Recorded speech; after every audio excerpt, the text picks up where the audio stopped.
This guy is a finance expert who runs the best performing hedge fund in the world over the last year and generated millions in crypto. So I asked him, what's wrong with the get-rich-quick stories we keep seeing? And here's what he said. People want the easy button, so they search the internet and go, how do I become a crypto trader? That's awesome, but that's not actually going to make you a really good trader. And so the media also loves to highlight these types of things. So if somebody's like, meet the kid who put $800 into WIF and made $2 million, that's a lottery ticket. Until that incentive model changes, you're just going to see more and more people actually produce that type of content, which these media outlets love because it's like a cheap hit of dopamine for people that can. This guy is a... So, that is now what I see happening with crypto. It's an alternative financial system. The fiat kind of SWIFT banking, traditional way of doing money management and access to financial services, that system is likely going to exist for a very long time.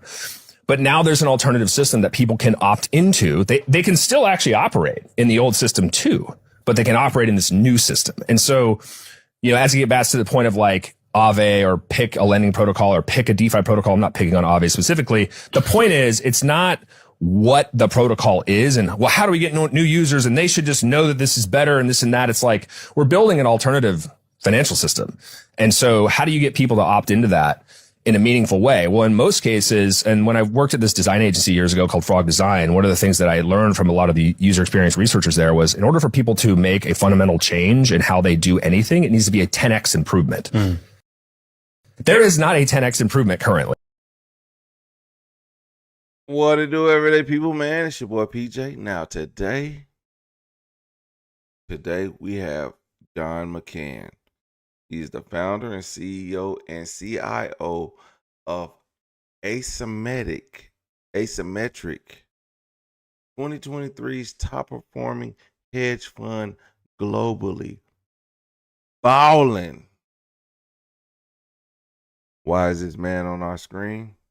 Well, I must tell you. He took the beautiful Ashley Jana out to Tanzania, proposed to her, and sadly, she took her life.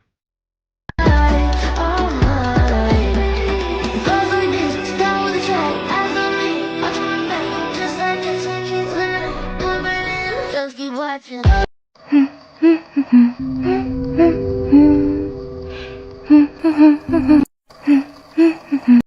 That's how life sounds when you left Mr. What You Doing for Mr. Be Ready at A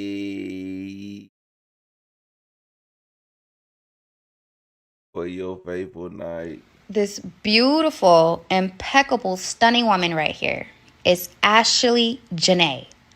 Ashley Jana is a aesthetic social media influencer.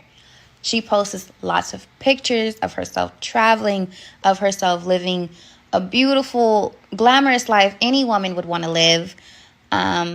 She's looking very polished, very pretty, very prissy, very feminine like she has in her bio. She just looks impeccable. So recently, just as of last week, she traveled to Tanzania, Africa, to celebrate her 31st birthday. This woman does not look a day over 21, but, that doesn't crack. So she celebrated her 21st birthday. Here's a picture from her social media. The last post she has, April 5th, and it says Chapter 31. And she went out there with her fiance, Joe McCann, this guy right here. So also while being out there, Joe McCann, he proposed to her.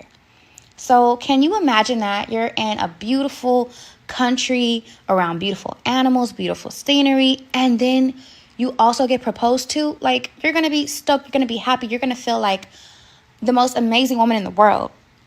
However, she did not return back home. She was found in Tanzania dead. According to her fiance, which is what they're saying right here, we need justice for my friend Ashley Jana, who was found dead in her hotel in Tanzania, and her fiance, Joe McCann, claims she hung herself.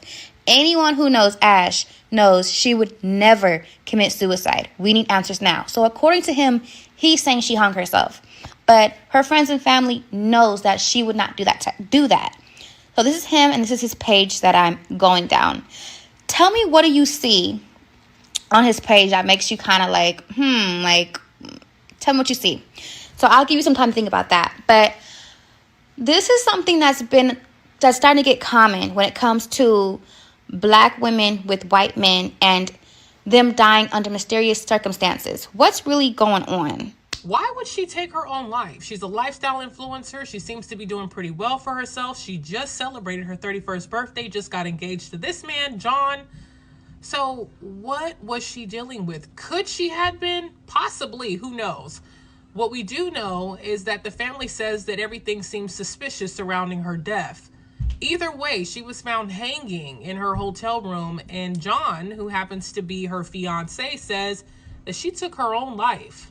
Now, this is 31-year-old Ashley Robinson. She goes by Ashley Jana over on social media. And she posted April 5th, the last time that she posted on her social media page, chapter 31, and I'm exactly where I need to be. They say shortly after her birthday, celebrating it, she was found hung in this hotel room that you see where she is right now in this picture.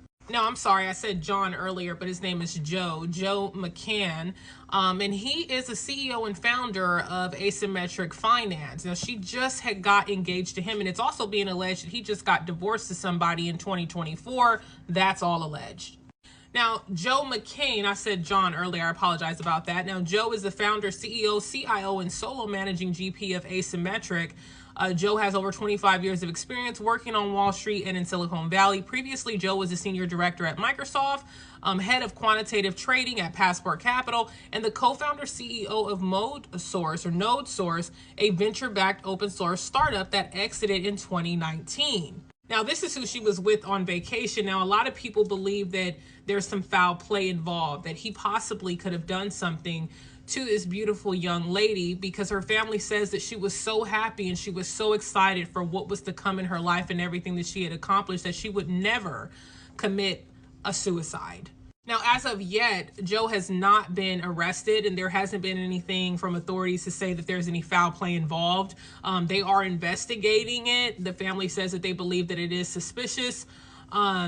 But what I will say is, it could go both ways. We do have to follow this story, because sometimes we've seen where families do not want to believe that their loved one would commit, suicide, because they really don't know what their loved ones are going through internally. And so for them, they can't even fathom it or process that, right? Either way, I send my condolences to the family, and I will keep you updated if we hear anything about an arrest being made or any updates in the case.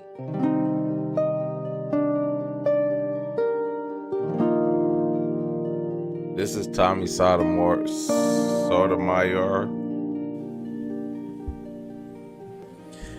Oh man, what an amazing video. A beautiful proposal that apparently has ended in murder. Hello everyone, I'm Tommy Sotomayor, and welcome to TNN News Raw.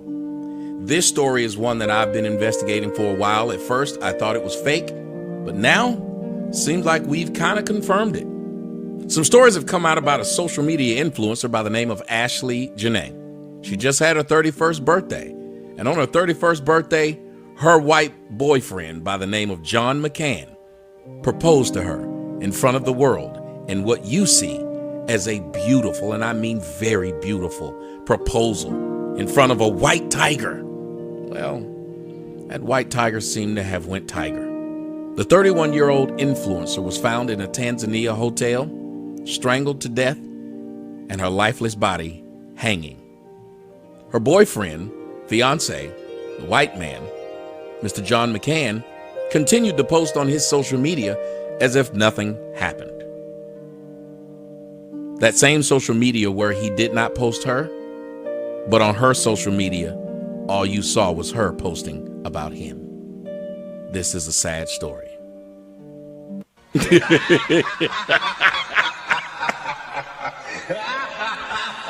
I'm sorry. Ain't shit sad about this. Ain't nothing sad about this. Lady, R.I.P.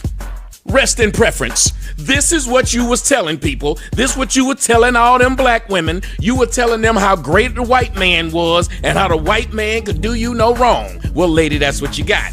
you got what you got.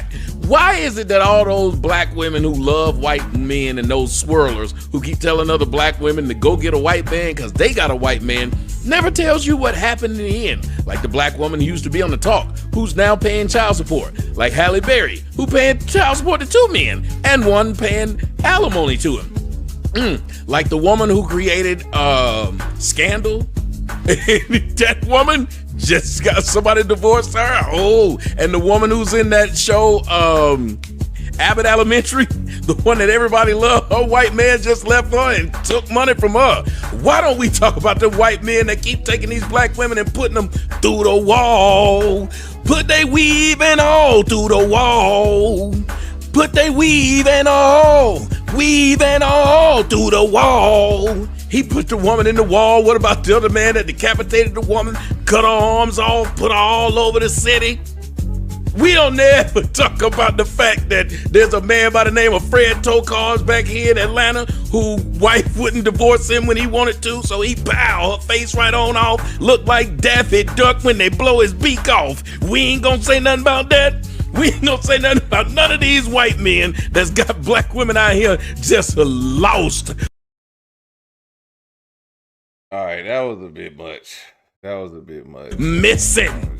So when I go to Ashley Janae's page, if you go over here to the repost, this is something that she reposts. State of dating black man in 2026.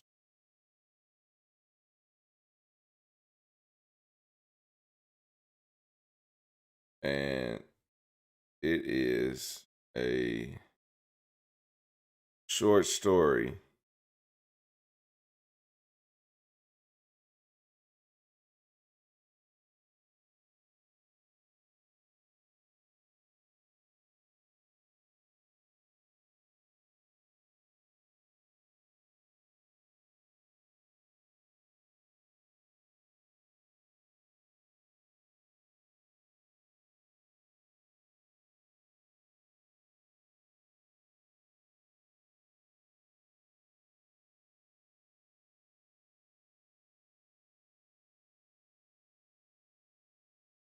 This doctor, this says the state of dating black men in 2026 that what's her name?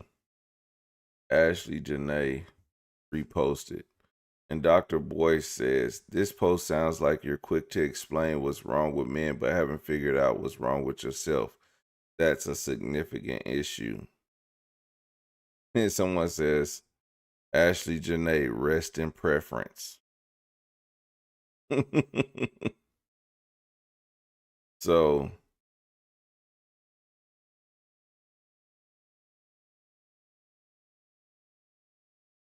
but in all this article says not all black men, but still in all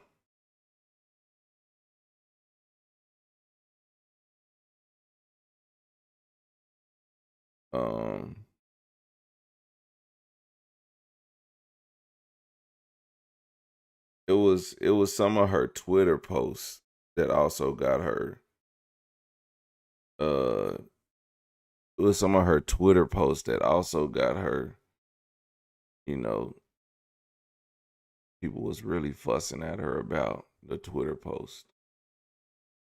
And she was like, you know, black men, they continue to embarrass us or something like that, something of that nature. And it's just like,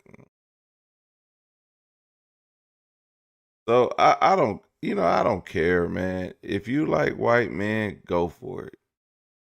Like, I don't give a damn. You don't hurt my feelings. Cause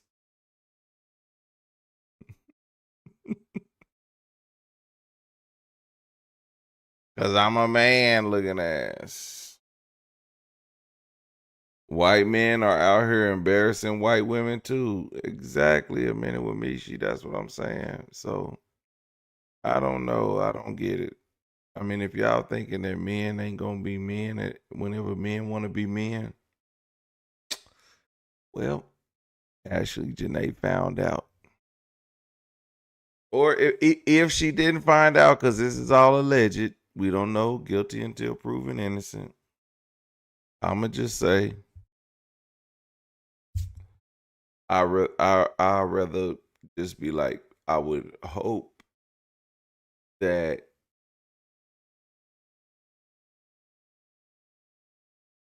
I don't wish that she committed suicide,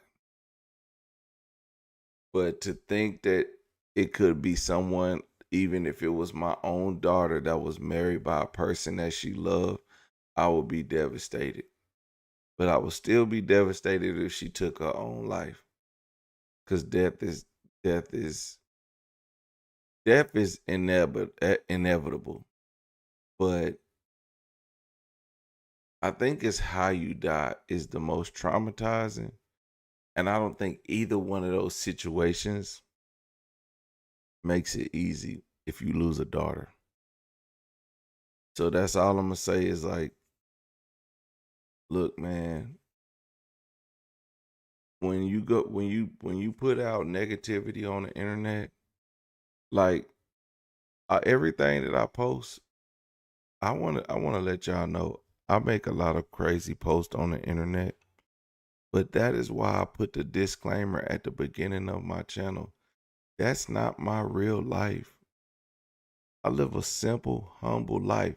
Matter of fact, today I was walking and I met a young lady, and she was working, and I stopped and talked to her. She said I looked familiar, and I was like, I mean, I be around her all the time, you know. And we just got to talking, and I was just telling her about, like, you know, different things and stuff like that. And she was like, "Oh, okay, that's what's up. That's what's up." And then I said, somehow, you know, we got on the conversation, and I brought up YouTube, and she was like, "You do YouTube?" And she said, "What's your name?" I said, "My name is PJ." And she was like, "What's your YouTube name?" I said, "Everyday PJ." She said, "Oh my God, I follow you." I said, "That's why I said I knew you. I didn't know why you looked so familiar." I was like, so shout out to that young lady who knew who I was. But I say all that to say this. Say all that to say this. Like, man, we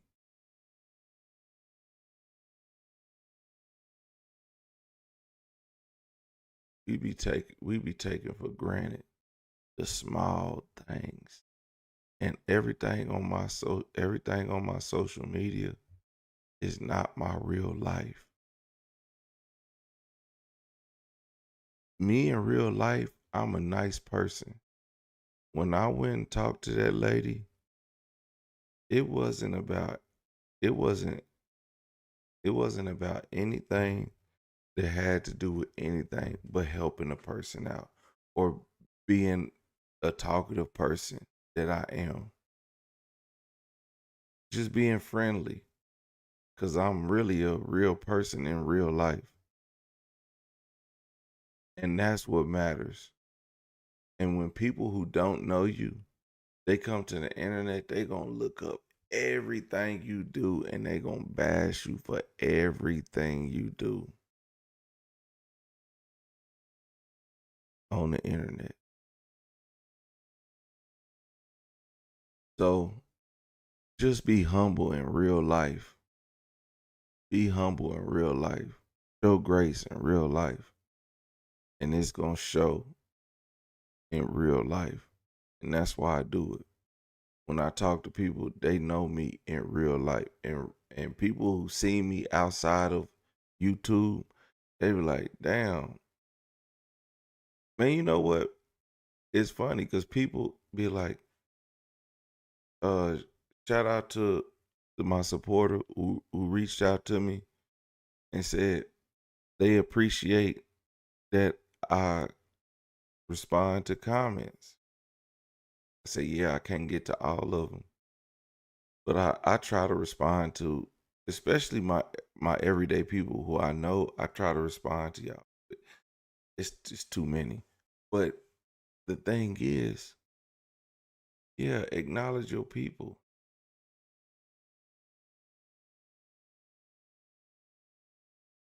It's not that hard, but I'm a regular person. I treat people with respect. And I give respect, so I expect to get it back. And that's all. But if somebody looks at my social media and they try to judge me, oh, I'm cooked. Everyday